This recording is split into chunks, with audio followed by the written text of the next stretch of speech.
vous réalisez Oui, et c'est pas fini. La mission de Teddy, évidemment, c'est d'empiler les titres. C'est surtout le titre olympique à Rio. Et on sait que Teddy peut faire 3 titres olympiques en théorie.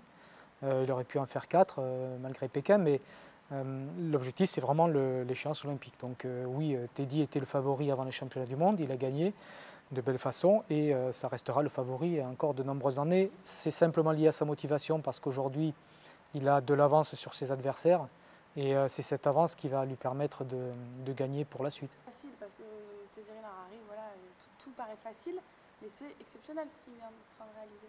Alors c'est effectivement très difficile, mais ce qui le gargarise, c'est la motivation. C'est voilà, c'est quelqu'un qui est boulimique par rapport à ses titres. C'est l'or qui l'intéresse uniquement, et d'ailleurs il l'a dit précédemment auprès de vos confrères. Et à partir de là, quand il participe, c'est pour gagner de l'or. Il gagne de l'or de toute façon. Donc c'est son objectif et c'est ce qu'il réalise sur chaque compétition, qu'il soit blessé ou pas blessé. Donc rien ne l'arrête finalement. Ouais, là, on touche vraiment à sa personnalité. C'est ça, c'est son principal atout, c'est sa motivation. Exactement. Tant qu'il sera motivé, qu'il aimera le judo, qu'il se fera plaisir sur le tapis, il arrivera à gagner. Quels sont ces autres atouts qui en font un athlète aussi hors du commun? Alors là, vous touchez un petit peu sa spécificité dans la catégorie, que d'autres lourds n'ont peut-être pas bien compris. C'est-à-dire que c'est avant tout un athlète, au-delà de toute la compétence qu'il a au niveau de l'intelligence de combat, qui est très forte, et aussi son état d'esprit, et en même temps son mental. Donc la différence, c'est que c'est quelqu'un qui est explosif, qui est rapide, qui a une vitesse d'exécution qui est au-dessus de la moyenne. Mais en même temps, être champion, ce n'est pas uniquement ça, c'est un mental hors norme, c'est de la coordination et c'est un ensemble. Donc on a en France des gens qui sont très doués, mais qui ne seront jamais des champions pour des raisons de mental tout simplement. Donc lui, il a une compétence et en même temps, il a un ensemble de choses qui fait qu'il est très performant au bout, très peu de lacunes finalement. Et au bout de 5 titres ou 6 titres, il se remet encore en question. Son judo évolue. L'objectif en 2009, c'était d'avoir une nouvelle technique sur chaque championnat. Aujourd'hui, il est arrivé à maturité là-dessus. Et en même temps, les adversaires ne le voient pas arriver en utilisant quand même des techniques précédentes. Donc on peut dire que son avance qu'il avait s'accentue au fil des années. Est-ce qu'au niveau du judo, mais aussi au niveau de tout le sport olympique français, c'est vraiment encore plus en train de devenir un modèle, quoi? Alors, oui et non. Oui, parce que c'est un modèle de performance, c'est un modèle humain, parce que c'est quelqu'un qui est humainement très très attachant. Je dis non aussi parce que c'est pas par rapport à Teddy, simplement si on veut devenir champion, il faut avoir des modèles évidemment, mais il ne faut pas faire de copier-coller. Donc chaque champion a sa personnalité.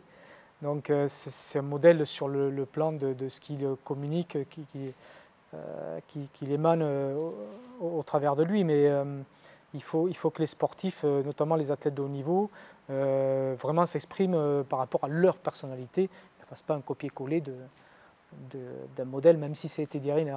Voilà, il faut réussir en fonction de ce qu'on est et pas au travers des autres complètement. Est-ce que vous, par exemple, vous pouvez l'utiliser dans votre pédagogie En tant qu'entraîneur, bien sûr, puisque quand on est entraîneur de haut niveau, c'est la performance, de l'état d'esprit, et on sait que ces deux qualités, Teddy il les a complètement, il les a intrinsèquement depuis très longtemps.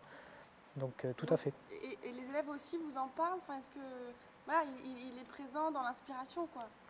Alors, du fait de sa proximité avec les gens, ils sont toujours étonnés de la simplicité de Teddy. Je me rappelle, on avait fait un stage à Courchevel en 2010, avant les championnats du monde au Japon. Il pleuvait et c'était la seule journée de pluie parce qu'il ne pleut jamais à Courchevel, on le sait bien.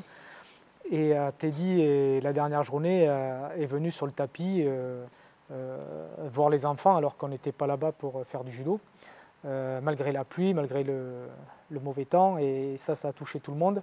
Donc lui, il a trouvé ça normal, bon, malgré qu'il était déjà quand même champion du monde.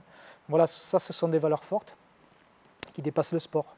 Donc à partir du moment où on a un champion comme lui, qui est exemplaire en termes de performance, mais qui en plus a des valeurs comme celle-là, je tire mon chapeau. Et en tout cas, il faut que ça continue comme ses victoires. Du coup, les jeunes, quand ils vous en parlent, ils vous en parlent en quels termes? C'est quoi les mots qui reviennent? Bon, ils sont en admiration, tout simplement.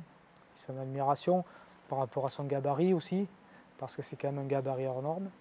Et puis bon, par rapport à sa personnalité, et puis ce qu'il représente au niveau du sport français, parce qu'aujourd'hui, sur le plan individuel, on a quelques raretés au niveau des champions, mais bon, Teddy fait partie de cela évidemment, voire peut-être un tout petit peu plus.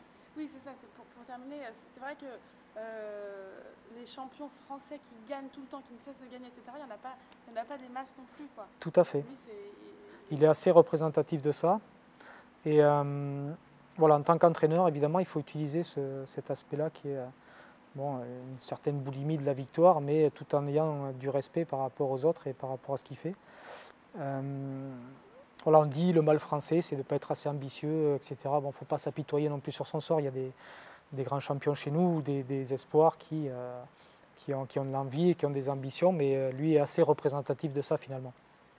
C'est-à-dire, au contraire du mal français, il est assez représentatif de la France qui gagne. Je ne pense pas qu'il y ait un mal français. Je pense qu'on s'apitoie sur notre sort parce que bon, on voit que le côté négatif du sport français, alors que bon, il y a, je pense, plein de bonnes choses. On a des infrastructures extraordinaires, on a des bons entraîneurs, des bons athlètes. Après, ben, il suffit de faire le petit plus et puis surtout d'être positif, parce que si on est négatif comme ça tout le temps, on ne fera pas gagner nos athlètes. Donc voilà, après Teddy est très ambitieux par rapport à ce qu'il veut faire, et quand il a un objectif en tête, il ne lâche rien, quelle que soit la discipline qu'il pratique, et pas que le judo, et je suis bien placé pour le savoir.